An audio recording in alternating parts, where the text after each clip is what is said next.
हे students, previous lecture में हमने division of integers को इंट्रोड्यूस किया। आज हम हमारे इस लेक्चर में हम इस डिवीजन से ही रिलेटेड कुछ प्रॉपर्टीज को डिस्कस करेंगे जो काफी ज्यादा अमेजिंग है। तो आइए सबसे पहली प्रॉपर्टी को डिस्कस करते हैं जो कि है क्लोजर प्रॉपर्टी। यस, इसका नाम तो हमने इंटीजर्स की एडिशन, सब्ट्रैक्शन और मल्टीप्लिकेशन में भी सुना था। दोस्तों, हमने देखा था कि जो क्लोजर प्रॉपर्टी में जो क्लोजर है इसका मतलब होता है क्लोज्ड। मतलब कि अगर आपके पास कोई दो इंटीजर्स हैं, राइट, और अगर आप इन दोनों पर कोई ऑपरेशन लगाते हैं, यानी कि अगर आप एडिशन ऑपरेशन लगाते हैं या फिर सब्ट्रैक्शन या फिर मल्टीप्लिकेशन, अगर फाइनल आंसर भी इंटीजर आता है, यानी कि फाइनल आंसर जो है वो इंटीजर की फैमिली में क्लोज्ड होता है, तो हम कहते हैं कि उस ऑपरेशन के अंडर वो इंटीजर्स क्लोज्ड हैं। अब यहां पर हम डिवीजन को चेक करने वाले हैं, तो डिवीजन करके देख लेते हैं। 6 और 2, मेरे पास कोई दो इंटीजर्स हैं, उन्हें मैं डिवाइड करता हूं। 6 divided by 2, answer will be 3, और 3 भी इंटीजर है। सही लग रहा है। तो आगे देखते हैं। 8 divided by 4, answer is 2। Yes, दो इंटीजर्स को डिवाइड किया, आंसर भी इंटीजर आ रहा है। तो ऐसा लग रहा है कि यार ठीक है, डिवीजन के अंडर भी क्लोज्ड ही लग रहे हैं। बट वेट, अगर आपके पास 3 और 2 दो इंटीजर्स हैं, उन्हें डिवाइड कीजिए, answer will be 3 divided by 2 which is equal to 1.5। अब क्या इंटीजर्स की फैमिली में डेसिमल नंबर्स भी होते हैं? No my friends. तो यानी कि हमने यहां से ये देखा कि हर एक इंटीजर को डिवाइड करने पर फाइनल आंसर इंटीजर नहीं आता। तो हम फाइनली क्या लिखेंगे? Integers are not closed under division. तो काफी इंटरेस्टिंग था ये। चलिए अब सेकंड प्रॉपर्टी के बारे में डिस्कस करते हैं जो कि कॉम्यूटेटिव प्रॉपर्टी। अब कॉम्यूटेटिव का मतलब क्या होता है? यस, इसका मतलब होता है ऑर्डर से। ऑर्डर का मतलब यह है कि अगर आप दो नंबर्स को डिवाइड करें, लेट्स से 15 और 3, 50 divided by 3, answer will B 5। बहुत सिंपल है। अब अगर आप इसका ऑर्डर चेंज कर दें, यानी कि 3 को पहले कर दिया और 15 को बाद में, तो इसका क्या मतलब होगा कि अब आपको 3 को डिवाइड करना है 15 से, और जब आप 3 को 15 से डिवाइड करेंगे तो आंसर क्या आएगा? 1/5।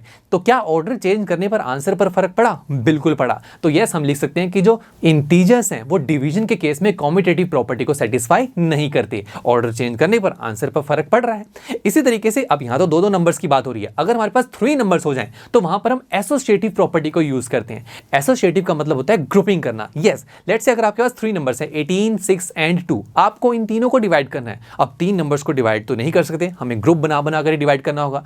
अब आप में से कई स्टूडेंट सोचेंगे ठीक है, पहले मैं 18 और 6 को डिवाइड करूंगा, फाइनल आंसर जो आएगा उसको मैं 2 से डिवाइड कर दूंगा। ठीक है, बट आप में से कई स्टूडेंट्स ये भी तो कह सकते हैं कि नहीं, मैं लास्ट से स्टार्ट करूंगा, 6 और 2 को पहले डिवाइड करूंगा, फिर फाइनल आंसर जो आएगा फिर वहां 18 से डिवीजन कर देंगे। ये भी हो सकता है। तो दोनों से टेस्ट करके देखते हैं कि क्या ग्रुपिंग अलग अलग करने से आंसर पर फर्क पड़ता है। पहले फर्स्ट को देखते हैं। 18 और 6 को डिवाइड करेंगे, 18 divide by 6 which is equal to 3। अब 3 डिवाइडेड बाय 2 क्या होगा? 3 डिवाइड बाय 2। सिंपल। अब या तो इसे डेसिमल में लिख सकते हैं या यहीं पर छोड़ सकते हैं। चलिए अब सेकंड पर चलते हैं। यहां पर पहले 6 और 2 को डिवाइड करना है। 6 divided by 2 which is equal to 3. Now 18 divided by 3 which is equal to 6. Simple था। और क्या अब यहां पर ग्रुपिंग करने पर आंसर में फर्क आ रहा है? बिल्कुल आ रहा है। तो यानी कि यहां से पता लगा कि इंटीजर्स जो हैं वो डिवीजन के केस में एसोसिएटिव प्रॉपर्टी को भी सेटिस्फाई नहीं करते। यस, और दोस्तों एक और प्रॉपर्टी जो काफी अमेजिंग है वो है distributive property of division under addition और सब्ट्रैक्शन। ये प्रॉपर्टी दोस्तों काफी अमेजिंग है बिकॉज ये प्रॉपर्टी डिवीजन, एडिशन और सब्ट्रैक्शन को मिलाकर बनाएगी है। यानी कि अगर आपके पास कोई एक ऐसा केस है जहां पर एडिशन और डिवीजन हो रही हो तो आपको क्या करना है? जैसे कि अगर आपके पास है 15 डिवाइडेड बाय 3 प्लस 2। ओके, अब पहला तरीका यह है कि आप पहले ब्रैकेट्स को सॉल्व करें। यही हमें सिखाया जाता है कि जब भी आपके पास कोई ऐसे एक्सप्रेशन आते हैं तो पहले आप ब्रैकेट्स को सिंप्लीफाई कीजिए। तो हम क्या करेंगे? 3 plus 2, answer is 5। Now 15 divided by 5, answer is 3। ये तो काफी सिंपल था। बट अगर मैं डिस्ट्रीब्यूटिव प्रॉपर्टी का यूज करूं, डिस्ट्रीब्यूटिव का मतलब यह है कि अगर जो 15 है वो 3 प्लस 2 दोनों से डिवाइड हो रहा है, ऐसे लग रहा है ना, तो मैं 15 को क्या 3 और 2 दोनों पे डिस्ट्रीब्यूट कर सकता हूं। ये चीज हमने मल्टीप्लिकेशन में भी देखी थी। तो करके देखते हैं। 15 3 पे भी डिस्ट्रीब्यूट होगा, यानी कि 15 डिवाइडेड बाय 3, प्लस 15 2 पे भी जाएगा, यानी कि 15 डिवाइडेड बाय 2।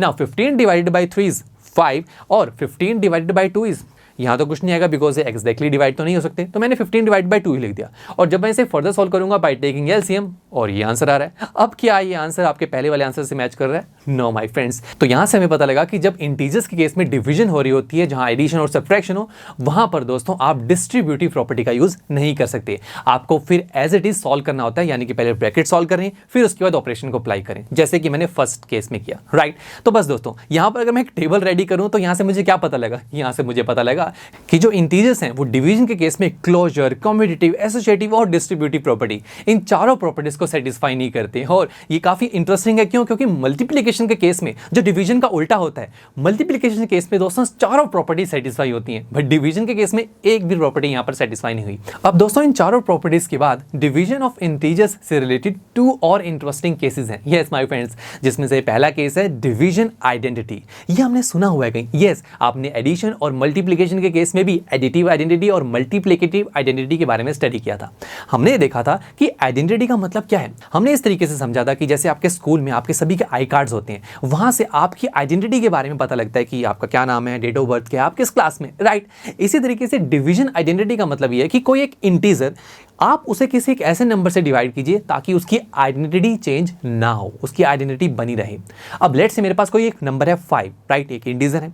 अब आप इसे किससे डिवाइड करें ताकि ये 5 बना रहे, यानी कि आंसर 5 ही आए, इसकी आइडेंटिटी चेंज ना हो, वो क्या होगा? वो 1 होगा। यस, बिकॉज हम किसी भी चीज को 1 से डिवाइड करते हैं तो आंसर एज इट इज आ जाता है। तो हम यहाँ कह सकते हैं कि जो 1 है वो 5 के लिए डिवीजन आइडेंटिटी है। और सिर्फ 5 के लिए नहीं दोस्तों, आप कोई भी इंटीजर ले लीजिए, उसको जब भी आप 1 से डिवाइड करेंगे तो आपको अपना इंटीजर वापस मिल जाएगा। तो यानी कि हम कह सकते हैं कि जो 1 है वो इंटीजर्स के लिए डिवीजन आइडेंटिटी है। Yes my friends. उसके बाद दोस्तों एक 0 का केस भी है, वो काफी इंटरेस्टिंग है, यानी कि डिवीजन बाय 0। देखिए हम 0 के केस में 2 तरीके से डिवीजन कर सकते हैं। पहला यह है कि हम 0 को किसी इंटीजर से डिवाइड करें। अब ऐसे केस में दोस्तों जब भी हम 0 को किसी इंटीजर से डिवाइड करते हैं तो जो आंसर है वो हमेशा 0 के ही इक्वल आता है। बट अगर उल्टा हो, यानी कि आप किसी इंटीजर को 0 से डिवाइड करें तो क्या होगा? तो दोस्तों आंसर नहीं आएगा, आंसर आएगा नॉट डिफाइंड, यानी कि मीनिंगलेस। इट मींस अगर आप किसी इंटीजर को 0 से डिवाइड करते हैं तो आपके पास कोई आंसर नहीं आएगा, आपको लिखना होगा नॉट डिफाइंड या फिर मीनिंगलेस। तो ये 2 इंटरेस्टिंग केसेस थे डिवीजन से रिलेटेड। चलिए दोस्तों मिलते हैं आपसे नेक्स्ट लेक्चर में, जहां हम इन्हीं डिवीजन ऑफ इंटीजर्स से रिलेटेड कुछ एग्जांपल्स को सॉल्व करना शुरू करेंगे। So see you there. I am sure students आपको ये लेक्चर काफी पसंद आया होगा, और ऐसे ही मजेदार तरीके से अपने हर एक कॉन्सेप्ट क्लियर करने के लिए डाउनलोड कीजिए PUStack ऐप को, जहां पर आपके पास और भी बहुत सारे ऑप्शंस होंगे, जैसे कि back exercise solutions, tip videos, sample papers and much more. So what are you waiting for? Download the app now.